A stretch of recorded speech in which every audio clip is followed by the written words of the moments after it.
le texte est premier, ça va au point qu'il demandait à ses scénaristes d'enregistrer les dialogues complets de leur scénario.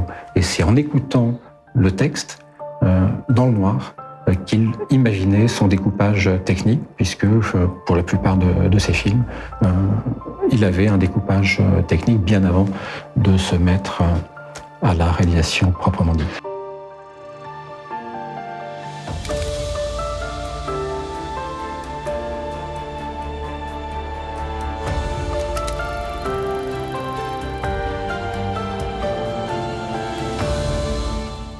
Bonjour et bienvenue dans l'émission Parole à l'œuvre. Il se présentait comme un artisan, un expérimentateur, un bricoleur.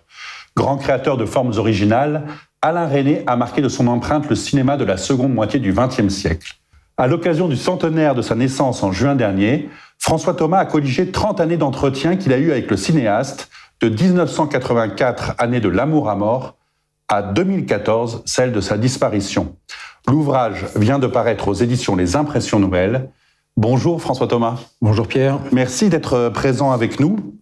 Alors, ce qui m'a frappé en lisant ces 30 ans d'entretien, c'est que Alain Resnais se livre extrêmement peu sur sa vie privée.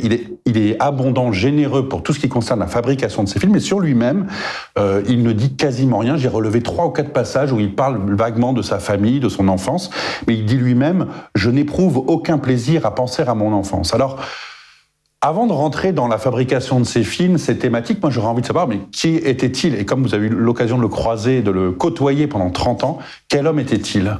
Bon, tout d'abord, effectivement, il cloisonnait. Ça ne veut pas dire qu'il parlait aussi peu que cela. Là, ce sont des entretiens publiés. Mais au fur et à mesure que les années passaient, je situerai cela au début des années 2000, il commençait à parler davantage de son enfance dans des digressions. Mais essentiellement, la personne clé sur laquelle il revenait régulièrement, c'était son grand-père qu'il adorait et qui très certainement est pour une grande part dans son amour du théâtre, pour son amour des chansonniers également. Alain Resnais habitait Vannes, où il est né, souffrait du côté étriqué de l'univers dans lequel il vivait, familial et autres dans cette ville, et la soupape de sécurité, c'était les vacances familiales. Oui, c'est 2-3 semaines par an. Voilà, 2 semaines par an. À Paris. Une semaine à Pâques, une semaine à Noël, et c'est là qu'il pouvait peut-être souffler, être libéré, et par ailleurs aller au théâtre manifestement plusieurs fois pendant les semaines en question. Alors sinon, qui était Alain Resnais? La première chose à dire peut-être tout de même, c'est que c'est la personne avec qui j'ai le plus ri de ma vie. C'est peut-être pas l'impression qu'il donne, surtout autrefois, il avait davantage l'image de quelqu'un de froid. C'est peut-être dû aussi à sa toute dernière émission télévisée qui date de 61-62, où effectivement il est très guindé et il en a conclu qu'il était tellement mal à l'aise face à une caméra que c'était contre-productif, contre-promotionnel, qu'il fallait donc arrêter. Donc dans ses contrats, interdiction de faire pression pour qu'il se produise à la télévision. L'autre chose à dire, évidemment, c'est, d'une part, une très grande rigueur, une très grande courtoisie, et puis une fantaisie aussi grande que la rigueur, et qu'on découvre, je crois, assez rapidement une fois qu'on le connaît un petit peu. Vous vous souvenez de votre première rencontre avec lui? Oui, bien entendu. C'était pour un entretien pour la revue Positif. Nous étions 2, avec Alain Masson, qui est par ailleurs le critique que j'admirais peut-être le plus à cette époque, ou ex-aequo. Quand par chance, au mois d'août, j'avais 23 ans, 24, par chance, au mois d'août, il n'y avait pas grand monde à Paris, donc il fallait des volontaires, et j'ai pu faire avec Alain Masson cet entretien. Et donc, j'ai un souvenir, oui, très précis. Nous étions arrivés avant Alain Resnais, qui par ailleurs était très ponctuel, ou s'il arrivait avec 2 minutes de retard, se confondait en excuses. Et tout à fait à l'autre extrémité du couloir, cette personne qui se tenait très droite, et l'impression immédiate que j'ai eue, c'est celle d'un thaumaturge. Un thaumaturge? Oui, quelqu'un qui... par sa simple présence, vous apaiser.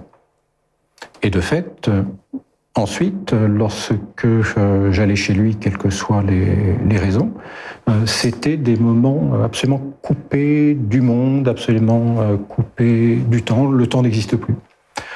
Du reste, alors attention, je ne suis pas le seul à avoir bénéficié de cela, et d'autres pourraient vous le dire.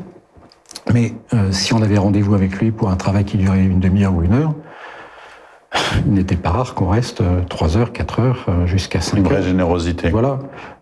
Et puis une vraie attention à l'autre. Donc quelqu'un avec qui vous pouviez vraiment dialoguer. Je ne dis pas d'égal à égal, mais en tout cas, il faisait tout de bonne foi pour vous donner cette impression-là. Une autre phrase que d'autres ont pu prononcer, il vous donnait l'impression d'être plus intelligent que vous n'êtes ou d'avoir plus de valeur que vous n'aviez. Une dimension qui revient beaucoup dans les témoignages que j'ai pu entendre sur lui, notamment à l'occasion de son centenaire, là, Arnaud Desplechin, Sandrine Kiberlin, plusieurs ont parlé de son côté très enfantin. Oui. C'est le côté facétieux dont vous parliez. Absolument. C'était un vrai enfant, il aimait la BD, il y a un entretien entier sur la bande dessinée, oui. Il aimait découvrir de nouvelles choses, il aimait les expérimentations comme un enfant. Oui, un des mots qui servent le mieux pour le caractériser, c'est le côté ludique. Ce côté ludique, je reviens quand même aussi à la rigueur, c'était vraiment indissociable.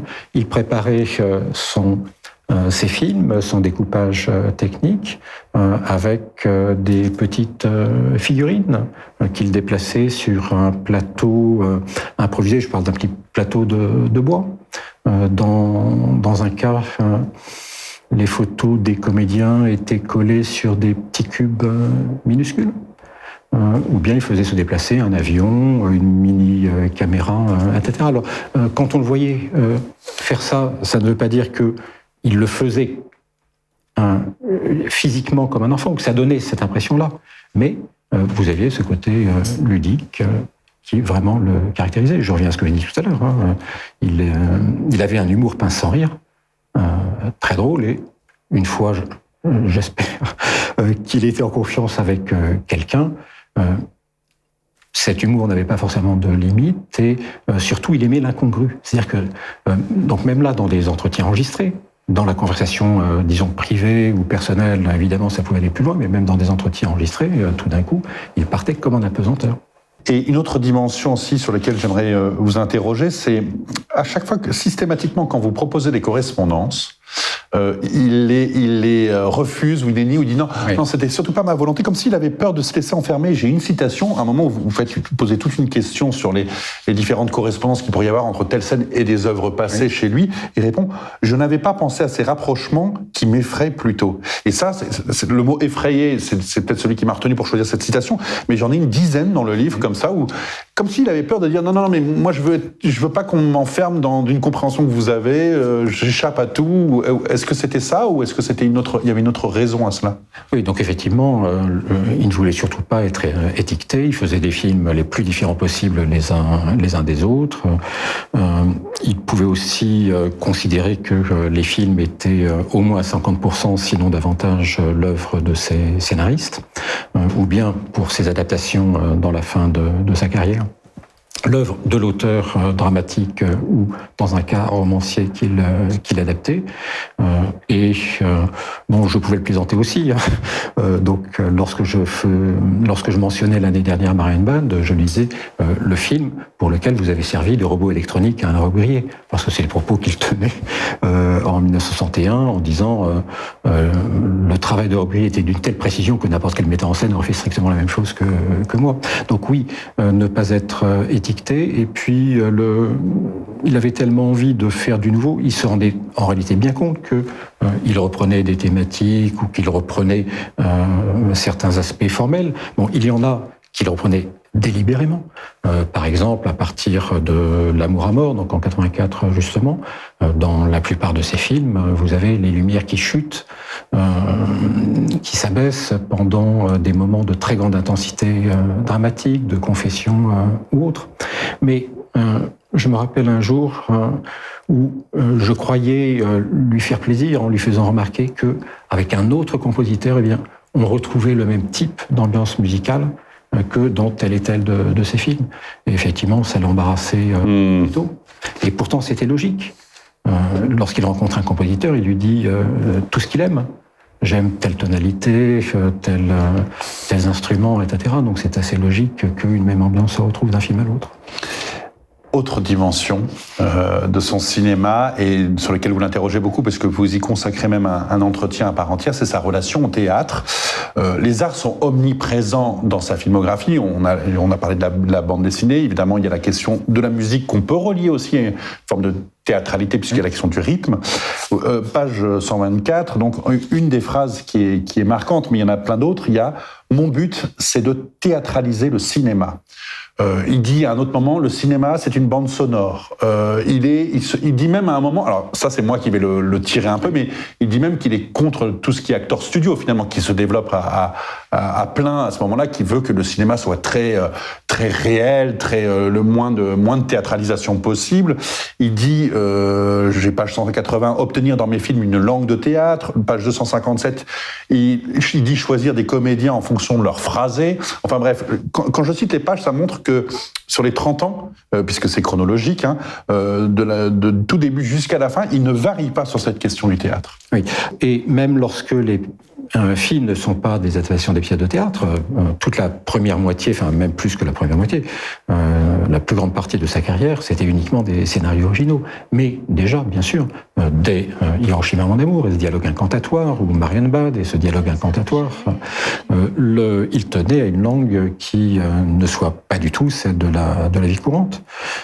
Il regrettait, comme spectateur, à 18 ans, 20 ans, il regrettait déjà de ne pas retrouver dans les films l'équivalent de la langue de Giraudoux ou d'autres de ces grandes admirations de l'époque. Donc oui, le texte est premier, ça va au point qu'il demandait à ses scénaristes d'enregistrer les dialogues complets de leur scénario. Et c'est en écoutant le texte dans le noir qu'il imaginait son découpage technique, puisque pour la plupart de ses films, il avait un découpage technique bien avant de se mettre à la réalisation proprement dite.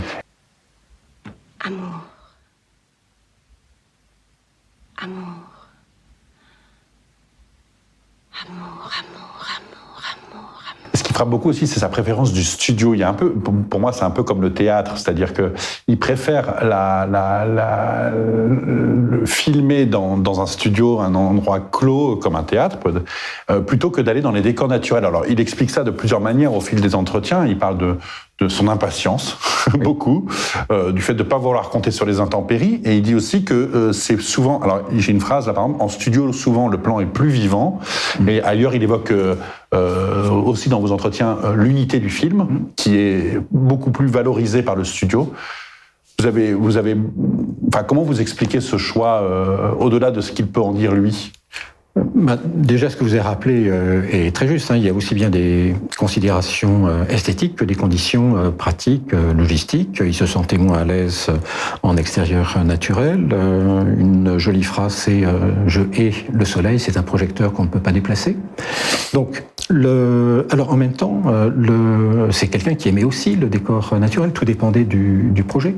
C'est quelqu'un qui prenait pour chaque projet, réalisé ensuite ou non, des dizaines ou des centaines de photographies de repérage, noir et blanc, qui étaient absolument merveilleuses, avec un Leica que lui avait offert Agnès Varda, ou prêté Agnès Varda.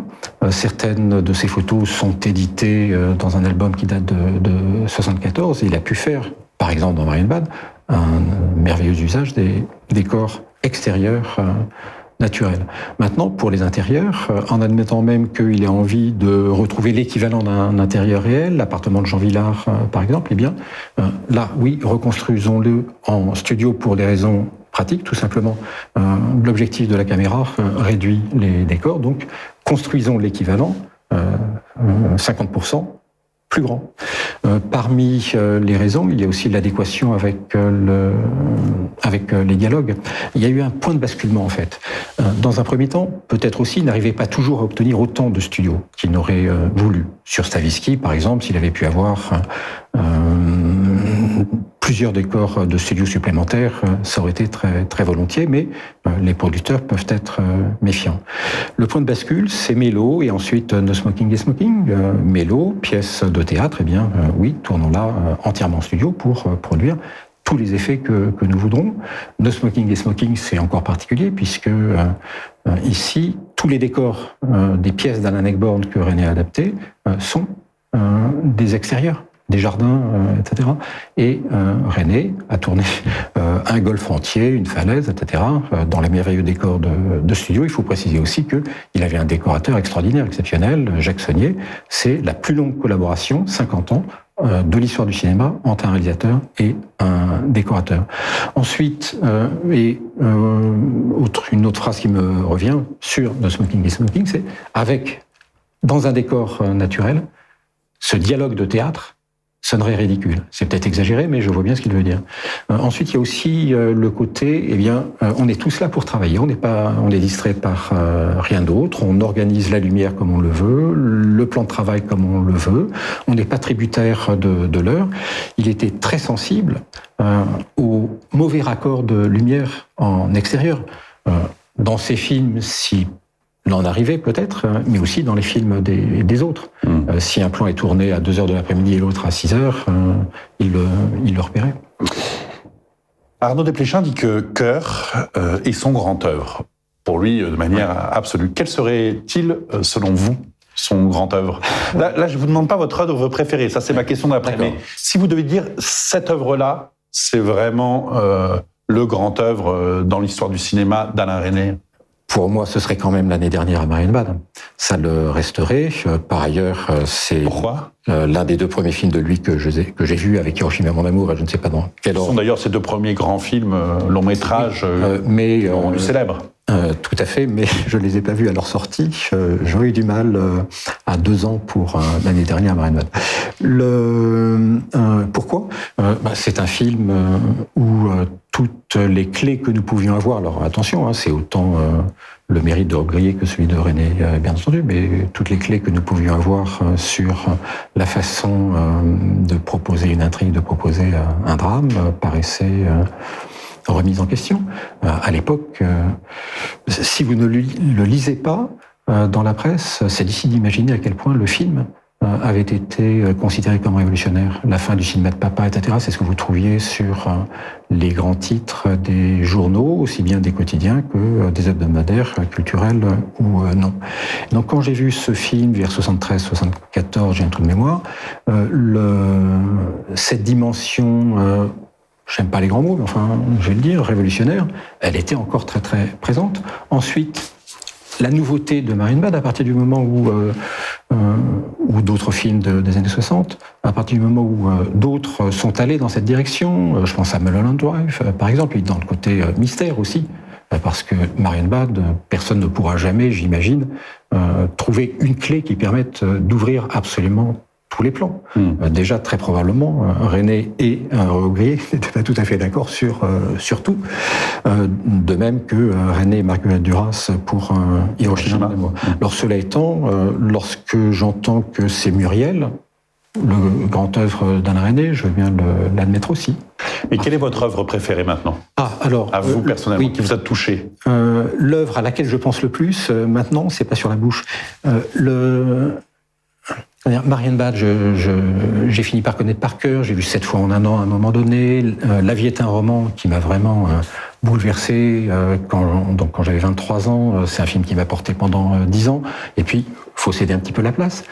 Pas sur la bouche, il y a une musique extrêmement entraînante.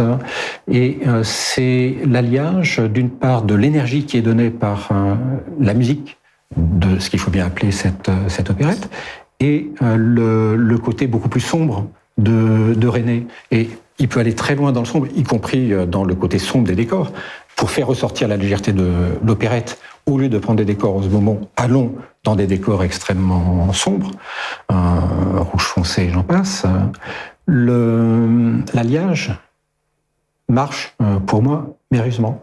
Et après Arnaud Desplechin, citons Tony Marshall, qui a dit dans une émission de radio, mais c'est un film parfait. Et de fait, je ne vois absolument rien à redire, pas sur la bouche. Et troisième question dans la même thématique. Je suis un jeune cinéphile, je ne connais pas le cinéma d'Alain Resnais. Par quoi je commence? Pour ne pas être trop effrayé. Je dirais tout de même Hiroshima, mon amour. Là, spontanément, je m'étais jamais posé cette question-là. On sait bien qu'aujourd'hui, le film qui peut-être plaît le plus, c'est On connaît la chanson. Mais, parce que oui. Mais c'est pas forcément le plus représentatif. Je l'adore aussi. Le Hiroshima, mon amour, permet de comprendre énormément de choses. Et aussi, il y a quelque chose que j'ai remarqué. Chaque fois que je le vois différemment. Et je remarque des plans que je n'avais pas vraiment remarqués avant. Je remarque des aspects que je n'avais pas remarqués avant. Alors que Muriel, par exemple, me paraîtrait trop hermétique pour le proposer comme premier choix. Et j'ai une dernière question. Dans un entretien, il dit que vous lui posez la question, dans un des derniers entretiens que vous avez eu avec lui, vous dites, est-ce que vous avez eu l'impression d'avoir fait des progrès en 50 ans? Oui. Et il vous répond, ah non, pas du tout. Est-ce que vous êtes d'accord avec ça? Ce qui est frappant, revenons à Marianne Bad, j'ai quand même vu René m'avait demandé de regarder en sa compagnie l'année dernière Marianne Bad. C'est impressionnant pour moi, étant donné ce que ça représentait dans ma vie, de spectateur ou dans ma vie tout court. De façon... Voilà, il souffrait énormément à voir ces films. Et donc avoir quelqu'un qui soit là, qui puisse ensuite répercuter à un éditeur DVD américain les remarques que René pouvait faire sur l'étalonnage, disons, j'espère ne pas le trahir en disant que ça le rassurait. Et à un moment, il me dit, François, vous allez voir le plan le plus mal éclairé du film. Et j'avais jamais fait attention à ce plan-là. Et de fait, bon.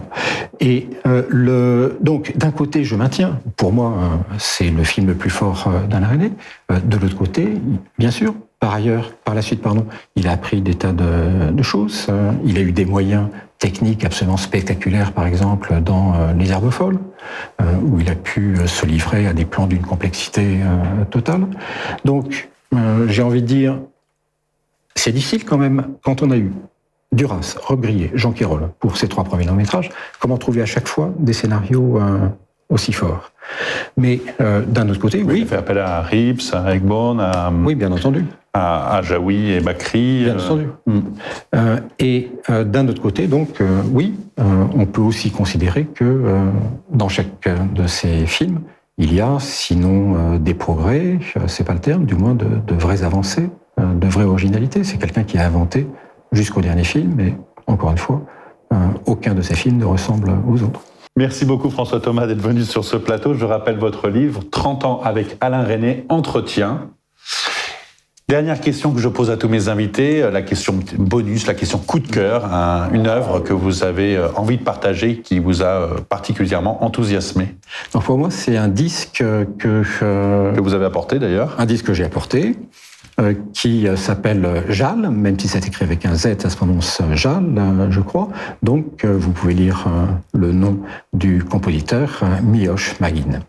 C'est un compositeur polonais dont j'ignorais tout, et le disque, c'est le nom de Gidon Kremer qui avait attiré mon attention là-dessus. Donc, j'aime beaucoup ce violoniste, et j'aime beaucoup sa façon de nous sortir des sentiers battus. Une fois que vous avez écouté 50 fois le concerto de Brahms, vous pouvez vouloir découvrir des compositeurs contemporains. Et donc j'ai beaucoup de disques de Kremer, et là c'est avec le pianiste Lucas Debar qui est l'artiste principal jeune de ce disque. Donc j'ignorais tout de ce compositeur, et au milieu de ce disque vous avez un morceau de 2 minutes tiré des miniatures polonaises qui s'appelle Nostalgie du pays. Et en l'entendant la première fois, je me suis mis à pleurer au bout de quelques mesures, étant donné la mélancolie extrême qui se dégage du morceau. Par la suite, j'ai réécouté un grand nombre de fois et toujours la même émotion. Nostalgie du pays de la part d'un Polonais qui s'est installé en France en 1960. Donc oui, il y a une empathie totale du morceau avec nous. Il y a aussi, c'est un morceau qui vous réconforte, qui pose sa tête sur votre épaule, mais qui nous amène à l'empathie. Vous pouvez, en 2 minutes, pour piano seul, en 2 minutes, vous pouvez comprendre profondément ce qu'est la nostalgie de son pays pour un Polonais exilé, ou ce qu'est la nostalgie de son pays pour un homme ou une femme de n'importe quel pays d'Europe de l'Est, étant donné le style de musique, ou bien de l'empathie pour vous-même, parce que la nostalgie en question, le manque, ça peut être le manque d'une personne qui vous est chère et qui n'est plus là. Et c'est un morceau qui vous donne envie d'être polonais. Merci beaucoup, merci François Thomas encore d'être venu sur ce plateau. Merci Pierre. Merci à vous d'avoir suivi cette émission. N'hésitez pas à la relayer, à vous abonner à notre chaîne, à diffuser sur les réseaux sociaux. Nous sommes un média indépendant. Toute aide de votre part est la bienvenue pour nous aider à vivre, survivre, poursuivre l'aventure. Merci et bonne journée.